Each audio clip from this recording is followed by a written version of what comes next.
మరి ఇదేంటమ్మా ఇది?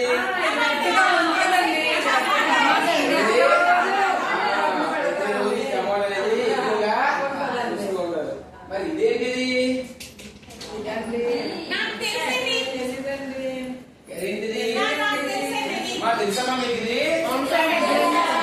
ఏంటమ్మా ఇది? ఇది వంకాయ. చూసారా వంకాయ ఎలా ఉందో? ఇది ఇదేంటమ్మా ఇది?